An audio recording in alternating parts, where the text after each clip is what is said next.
Safiya says, is wearing niqab an obligation or a voluntary act?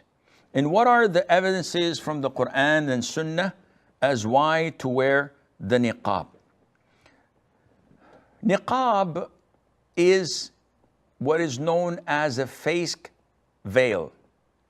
So whatever a woman wears on her face, this veil with an opening for the eyes, this is called niqab. And it's called niqab because of the opening of the eyes. It's naqb, which is a hole.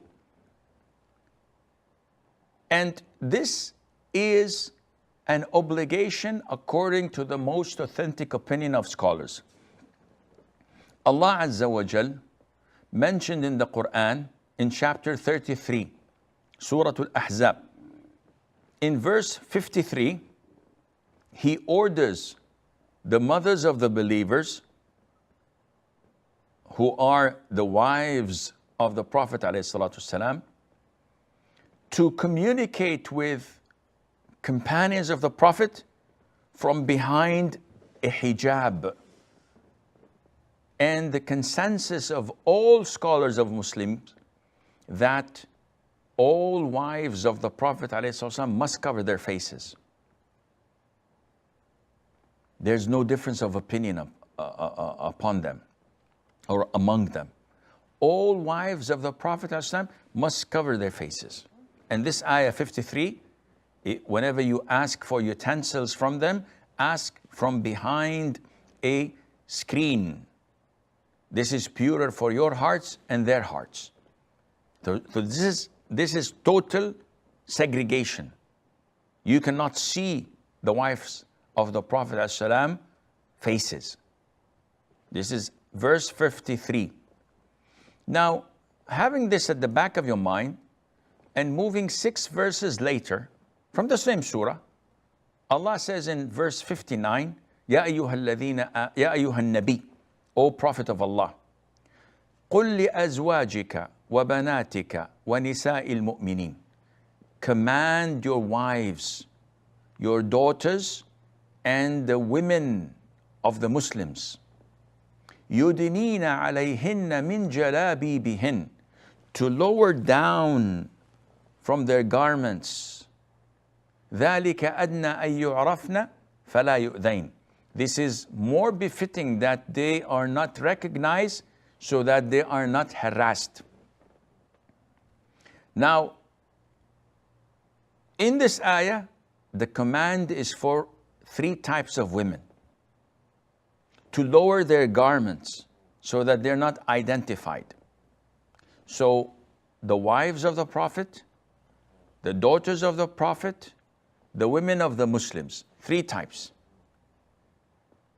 Now, if you compare this ayah to verse 53, where it commands the wives of the Prophet to cover their faces, if you come and compare this ayah to this ayah, the command in this ayah is for what?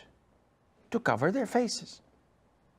But in addition, for the wives of the Prophet ﷺ, Allah included the daughters and the women of the Muslims, which means that they as well should cover their faces, as mentioned in ayat 53, because the mothers of the believers are joined with them in this command in ayah 59.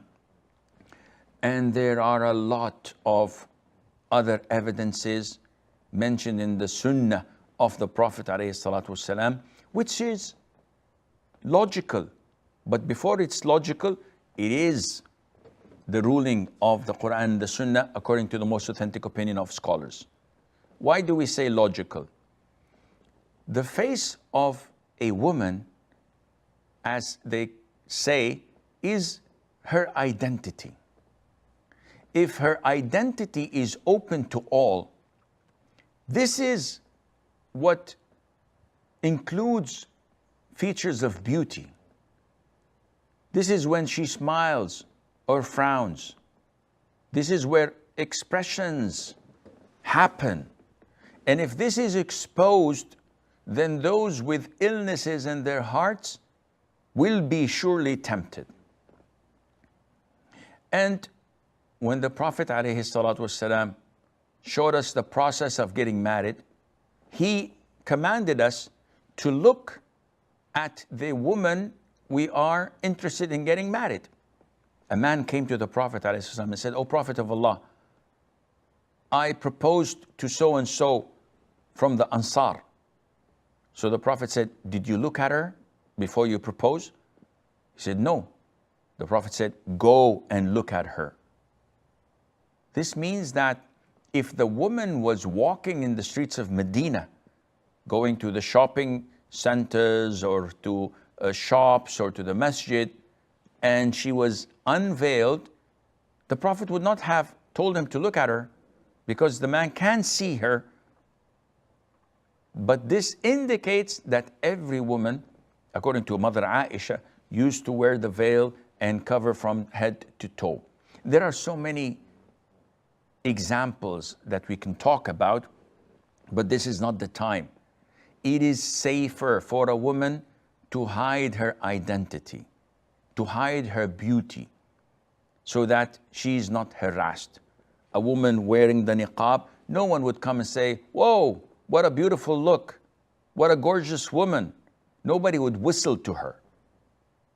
But a beautiful woman who is not covered, she would probably be harassed in such a awful and disrespectful fashion. And Allah Azza wa Jal